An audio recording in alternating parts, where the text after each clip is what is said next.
It was one of those rainy afternoons where the city feels like it's holding its breath. The streets in Brookhaven glistened under a thin mist, traffic humming in the distance. Down under the old railway bridge, a crowd had gathered, people shifting from foot to foot, umbrellas bumping into each other, eyes fixed on a young woman with a belly so big it looked like she could pop any minute.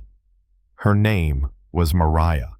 Her brown skin was smeared with city dust, her dress torn at the hem, hair tangled from nights of sleeping on cold pavement. She stood there trembling, trying to keep her chin high. "Who's the father?" An older woman in the crowd asked, her voice sharp but not unkind. Mariah swallowed, eyes darting left and right, and then a black Jaguar slid to the curb. The door opened and out stepped a tall man in a cream suit with a crimson cap tilted just so. Even through the rain you could see the glint of money in his watch, the quiet authority in the way he stood. Everyone knew his face. Elias Carter, the tech mogul who'd built an empire from scratch. They also knew the whispers. Brilliant mind, but no kids. House full of marble but empty. The old woman asked again, "Mariah, who's the father?" Mariah lifted her hand, pointed straight at him. Elias froze like someone had just slapped him. The crowd gasped. Someone muttered, "Ain't he the one who can't have children?" Phones came up. Mariah's voice shook, but it was steady enough to be heard over the rain. 8 months ago. He found me in this same storm, took me to his house. And then it happened. You could almost hear the city inhale. Elias's jaw clenched, but his eyes, they drifted, pulling him back to that night. He'd just come from an award ceremony, handshakes, cameras, applause, everyone telling him how lucky he was. But the ride home had felt hollow like always. 3 marriages in 15 years, 3 times he'd hoped for a baby's cry in the night. 3 times, the doctors told him to try again. He'd learned to smile for the world while privately watching his dreams rot away. That night, he'd told his driver to stop at a little jazz bar. A drink to help him sleep, he said. When he stepped back out, the rain was pounding the city flat, roads slick, streetlights blurring in the downpour. That's when he saw her curled up under the bridge like a forgotten thing. She'd flinched when he approached, eyes wary. "You'll get sick," he'd said, slipping off his jacket and holding it out. She'd taken it like it was a lifeline. They talked. Her name was Mariah. No family worth going back to. No place to stay. And something inside him, the same part that hated the silence of his own home, said, "I can give her one warm night." Back at his mansion, the staff had brought blankets, hot tea soup that smelled like comfort. She'd eaten slowly like she wasn't sure it was real. Later, they'd sat in his reading room, the soft lamplight making the rain outside look even darker. She told him about losing her parents, about being treated like furniture by relatives. He told her about the emptiness that came after the applause. 2 lonely people, and somewhere in the quiet, the lines blurred. By morning, she was gone, left the jacket folded at the gate. He told himself he'd done a good deed. Until now. A sharp cry from Mariah yanked him back to the present. She clutched her side face, twisting. "It's starting," the older woman barked. "Make room without thinking." Elias stepped forward, catching her just as her knees buckled. She looked up, eyes wide and wet. "Don't leave me. I won't." The driver swung the car door open. Mariah clung to Elias's hand as they raced through the rain. "They said it's twins," she whispered. Elias felt something hot rise in his chest. Hope, fear, disbelief. He had been told his whole life it couldn't happen.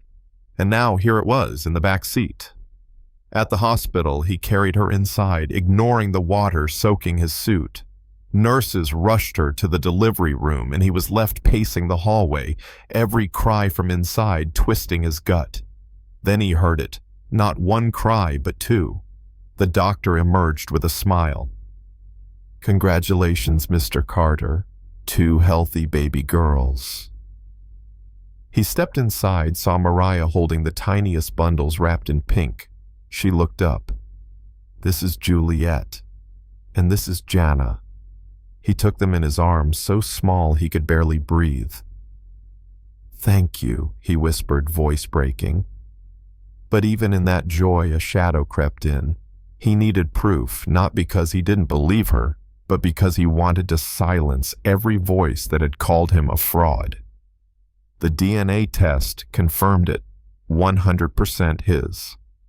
For the first time in years, he let himself smile without holding anything back. And that's when trouble walked in, wearing heels.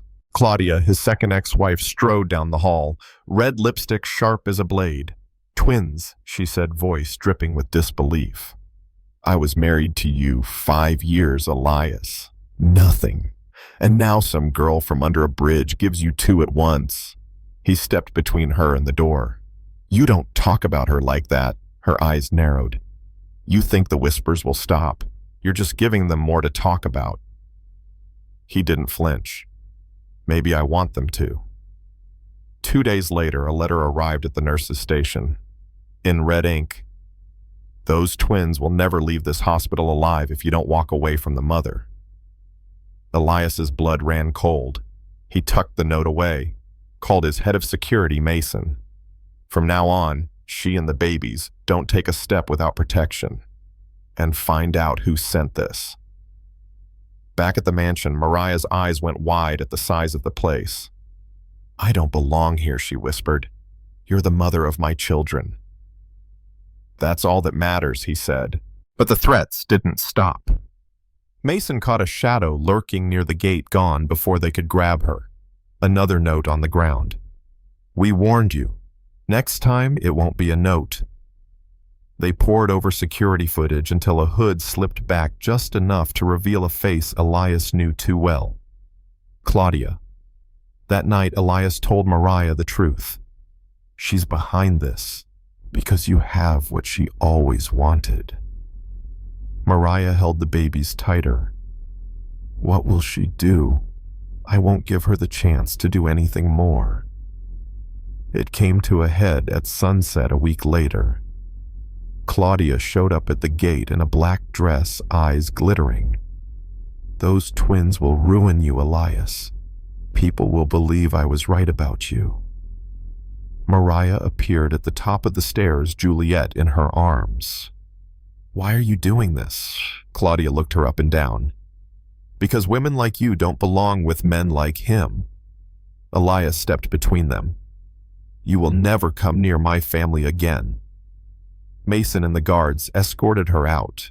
Within days, the police had her on harassment charges, security footage, threatening letters, the works. After that, life slowly softened. The mansion filled with baby laughter. Mariah went back to school, earning her medical degree.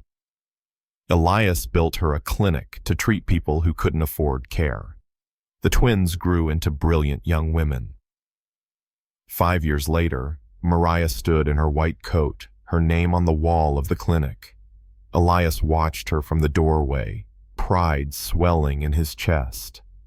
And at the twins' wedding, yes, both on the same day, Mariah took the microphone.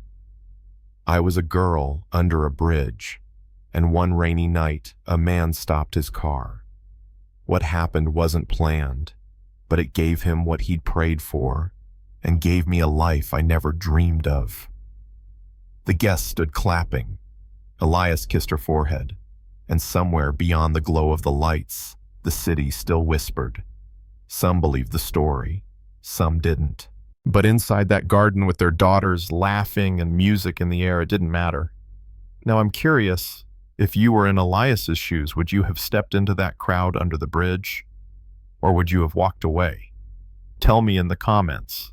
And if you think love can beat the odds, hit that subscribe button. We've got more stories that'll make you believe.